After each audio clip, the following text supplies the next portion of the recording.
everybody, Sayla here, back with another Pantheon video. In a previous video, one of the comments was to make a video for my UI, so that's what we're going to do today. Before we jump into it, if you found my content helpful, please like this video and subscribe to my channel for future notifications. Let's get into it. So the Pantheon UI is fairly basic. Some of it's movable, some of it is not. So we'll start out with the spell bars. There are 3 different spell bars. By default, they aren't set up how I have them. I like to break them out a little bit. So this one is your technique bar. So you're going to have techniques, regular spells, and then utility spells. And they're not interchangeable, so you can't put your technique spell on your regular spell bar and vice versa. So I like to split them out for visibility. These ones are typically going to be your debuffs or your state abilities. So you may put in your off balance abilities here, or your opening gap, whatever ones you happen to have for your character, as well as your debuffs and your knockdowns, etc. It'll depend on your class. This one here is going to be your bread and butter. This has all your main damage abilities. So for me, I keep damage, and I consider it utility, but I keep like a root, a silence, a snare. The auto attack button is not interchangeable. You can't move this. It's kind of a static slot. You can't really change it. And then the last one is your utility. So I, as a wizard, get a lot of utility spells.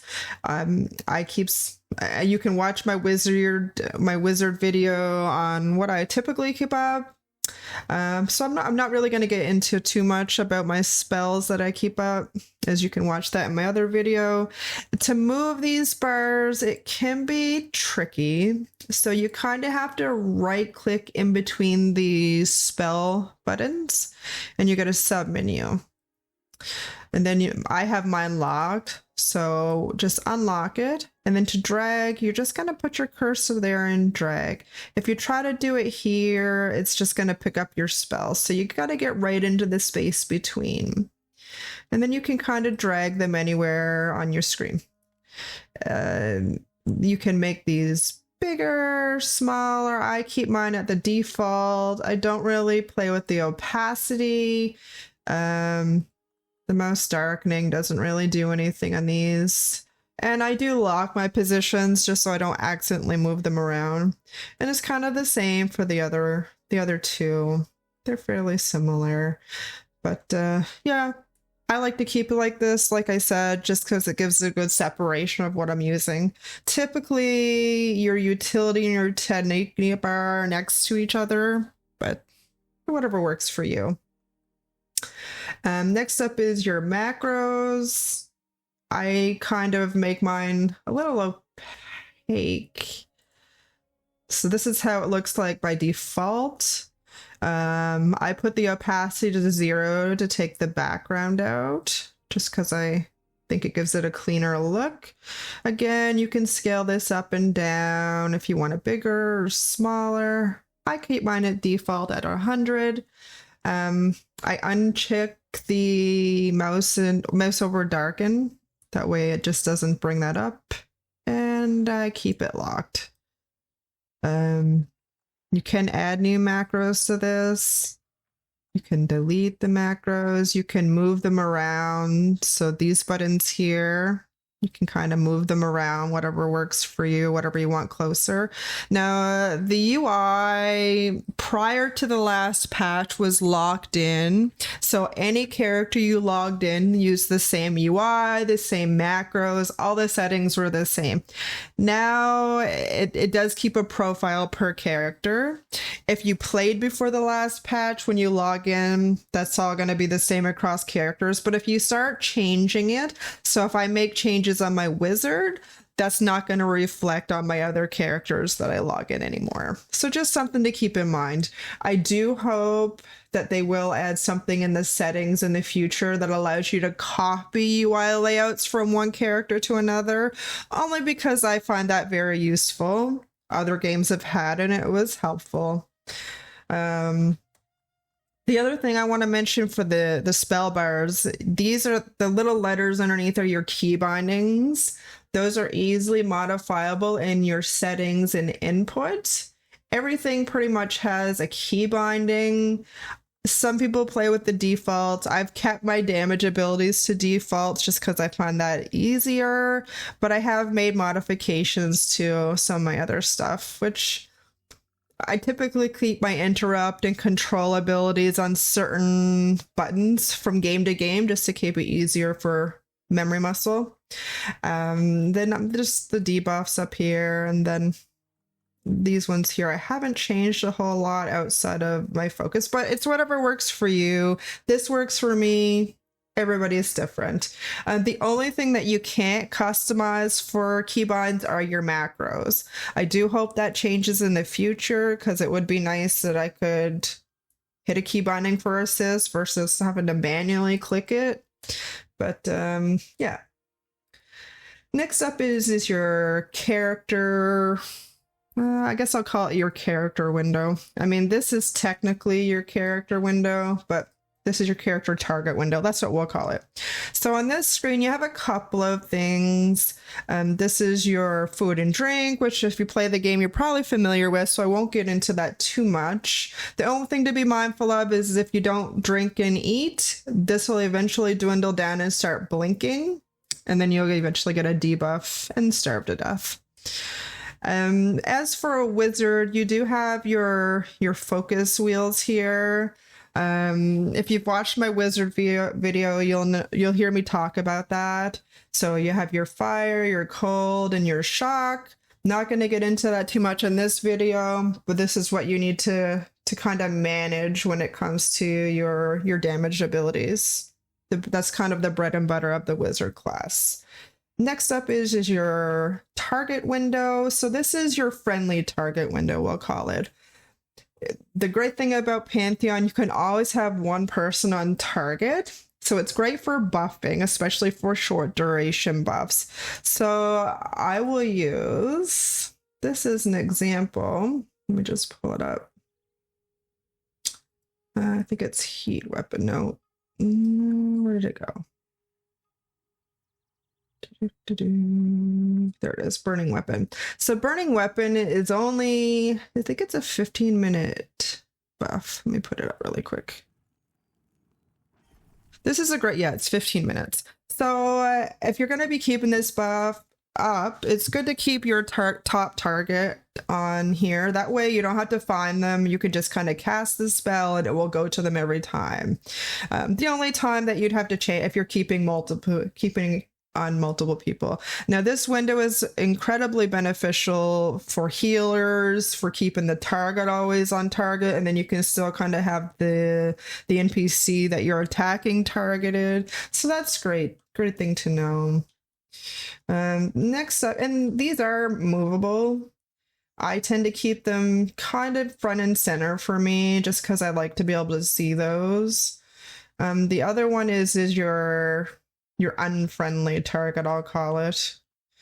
Don't think you can actually change the opacity of those. You can't lock them either. This one here you can, but these ones here you can't. So this is just your unfriendly target. As you can see, we also have a target of target window now that was implemented last patch. This is great when you're keeping track if you're pulling aggro off your tank. So this also has a target of target built in, so you'll see your target's name, but if you pull aggro, you can quickly see that it's coming at you and react to how you would deal with that. Again, can't lock these two. The next up is your, geez, it doesn't want to go away, your spell bar, so your cast bar, sorry. So that's what the cast bar looks like.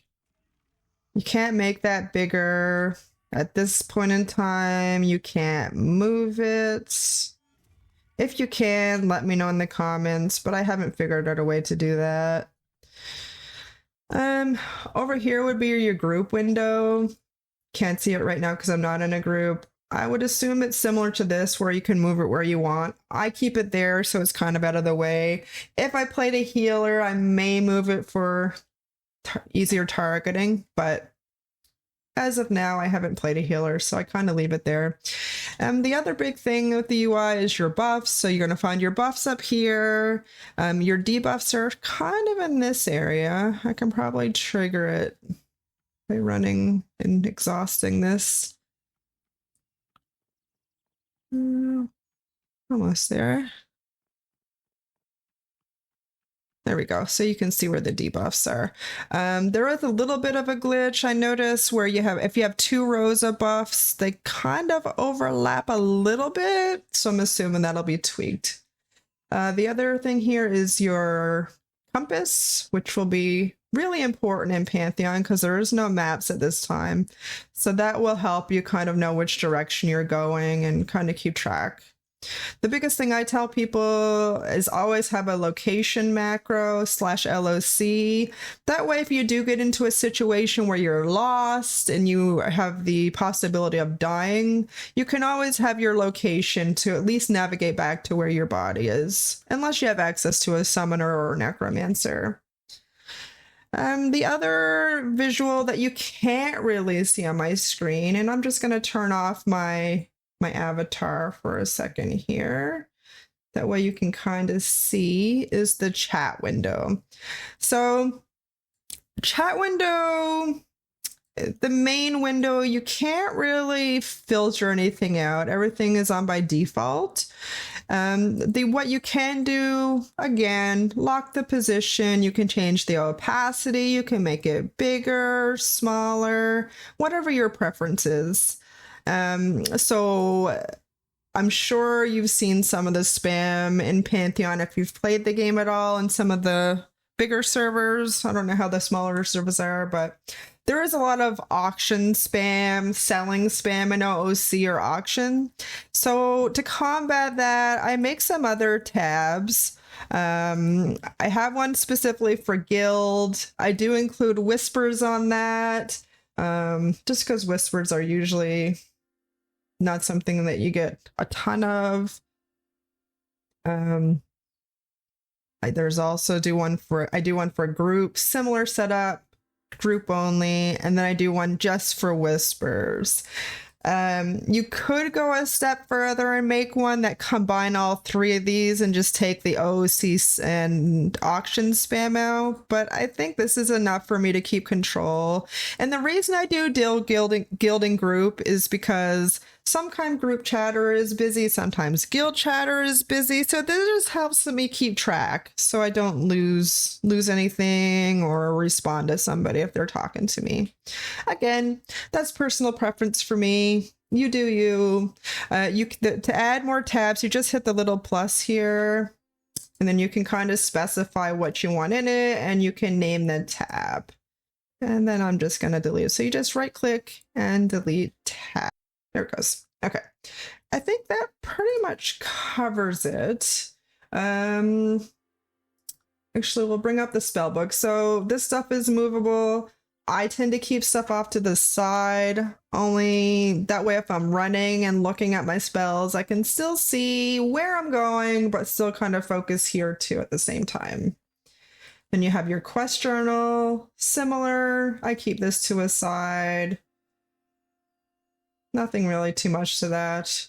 You can do the same with all these windows. You can make them smaller, bigger, more opaque, and you can lock the position. I don't tend to lock these ones because sometimes I do move them around depending on what I'm doing. Macros we talked about, and then the social window. We'll talk about that a little bit actually. So the Who tab is kind of, you have 2 options here. You can show just who is in your zone where you're at, or if you go into filter, you can change it to include players in any zone. You can also go one step further and only players looking for group. But really, you don't need to do that on this tab because you have the LFG tab for that. You also have the option to modify the level range, and if you want, down to specific classes. The only time the class filter really comes into play is if you're maybe looking for a healer or a tank or a specific type of DPS. So that could be helpful. My only issue with this, the tab button doesn't work from field to field. The other thing about the filter is so let me just modify this here. So if I put in 20 to 50 and hit OK, you can see it filters it out. But if you hit refresh, oh, maybe I'm going to make a liar. Maybe they fixed that. Oh, they fixed it. Yay. That's awesome. Made a liar out of me. Maybe I should have tested that before the video, but that's okay. So we'll go to this. So this is self-explanatory. Any friends that you've added will show up here. When you first log in, you may have to refresh because you may not, it may not show right away. The other thing is you do need to refresh if you look at it and then come back to it, because I find sometimes it's a little slow to update. Then we have the looking for group window. I'm on Black Moon. There's usually quite a few people always looking for group. That may not be the case on your server, depending on where you're at. You can filter here. I'm curious if this works on this screen. It'd be nice if they, oh yeah, nope, see? So it doesn't work on the, so in the LFG, it doesn't maintain the filter settings. So you can see I filter it and then refresh takes it off. So it does work for this screen, but not here. Looking for more. If you're looking for a group, I usually check here first. I do feel like a lot of people don't utilize this as much yet, so hopefully they can improve this. It is a little bit buggy. Even though a person's group is full, unless they manually turn it off, they're still going to show up here. So hopefully they can kind of fix that automation a little bit. And then the last tab is your guild window. So the guild window is new-ish. It wasn't there when the game went into early access. They added it later. You can see the person's name, level, race, class, and the zone in they're in, and if they're LFG or LFM. So what you might sometimes see, you might see a person's name and no details here. That just means they're in an anon status. That's all that means, but you may see that from time to time. At the bottom, you have your add friend, group invite, and whisper buttons. So, and you can search as well. I do hope the guild window overall gets improved as well. Right now, you can't tell the difference between if someone's an officer or a member. There are chat commands you can to do that, but I won't get into that for this video since we're just kind of looking at the UI. But I think that covers up the major parts. Oh, actually, you know what?